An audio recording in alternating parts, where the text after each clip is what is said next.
It totally needs to be banned. It totally needs to be stopped. Look, gambling has snuck up on America today, and for our television networks and our amateur and professional, well, I shouldn't call them amateur. The NCAA was used to be amateur, with NIL and all the other garbage that's going on. But they're watching the college, they're watching the professional sports, and they're getting bombarded with gamble, drink, and my drug from Pfizer or from whoever is going to heal you and make you feel better. That's what they're all getting bombarded with. So from my perspective, it's what you just said. They're trapping them. They're addicting them. It's got to stop. Especially advertising. Give me $5 and we're going to give you $200. It's advertising dollars. That's where somebody somewhere down the line, probably at the head of the line, has to stop and say, we're not doing this anymore. And I don't know if that's. I'm not a big person for regulation, but like in these positions, these type of industries have to be regulated. It is the exact same thing, like you said, like cigarettes, alcohol, gambling, they're vices. And when you have a vice industry that is unchecked, it's not going to stop. No one's going to stop. So something has to make it stop. And if that's some type of regulation saying you can't advertise on TV, like cigarettes can't advertise on TV, right? So it has to fall under that same line because it is that same hit of dopamine. It's worse. It's way worse because now you can sit on your couch and never run out of cigarettes. You can sit on your couch on FanDuel and DraftKings all day long, hit that button on your personal sports book, and you don't got to think about anything. And you can afford it. What took it to this level where the 30 states got approved is and everybody worships this Supreme Court. In 2018, it was the Supreme Court that ruled that it was no longer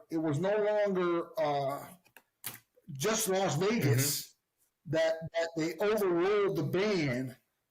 This ban that occurred, it was called the Amateur Protection Act in 1992, in which it banned gambling.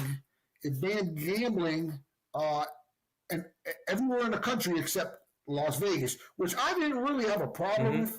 I really didn't have a problem with because, it kept it where it wasn't in the people's face. It wasn't in the people's living rooms. It wasn't, at every little corner casino. And also remember 2018.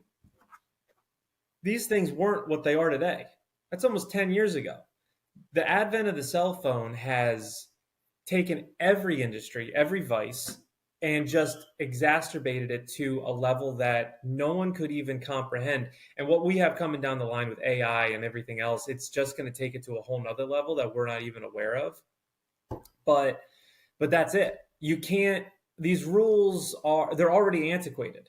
Because, like you said, 2018, they passed this law that lets it, seep out of Las Vegas. The Supreme Court, the United States Supreme Court, you would think they would want to protect the citizens. And that's Trump's group right there in 2018. That's the current president. So you would think that it would be their goal, right? It would be their goal to protect the welfare of our sons and daughters, okay? To protect the welfare of the men and women that are working hard. Look, this is a vice that puts people under. It ruins relationships. It ruins marriages. It causes financial hardship, bankruptcy, you name it. That's the only good that comes from it. And getting back to these ads that you watch, they got a former professional athlete doing these commercials, which is pathetic, right? And then they got these pretty women or some kind of, it's always got to be razzle dazzle They don't show the broke, bust out guy that got thrown out of his house that couldn't pay his rent. Do you understand? They don't show those people. At the end of every ad, in double time, they say, call 1-800-GAMBLER so that if you have a problem, blah, blah, blah, blah, blah. They do that really quick at the end. They put the little subtitle at the bottom so that they get their little check mark so they can legally do it. But that's what it is. They skim it by the skin of their teeth, and that's it. That's their like morality check. They well, but did you ever call the 1-800-GAMBLER? Yeah. No. Right? No one ever does. But if you call it, what are they gonna do for you? They're not gonna give you back the $100 you just lost that you were gonna buy milk and food for your family. Do you understand? They'll give you back the $700 or $800 that you just blew to pay your mortgage or pay your rent. You know what I'm saying to you? They don't give you back. So once they suck in, and here's the thing, getting back to your phone, right? When you go to Nevada, right? When you go to, I went there, and I'm regretfully, I was one of those suckers that threw out there, or I had a runner out there. That's real. You got to pay them real $100 bills. You understand?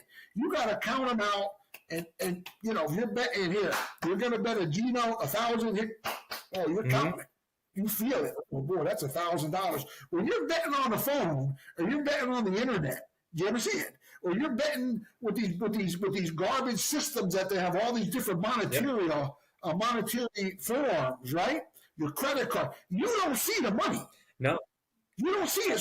So internet gambling should be banned. Period! Exclamation point. Do you understand?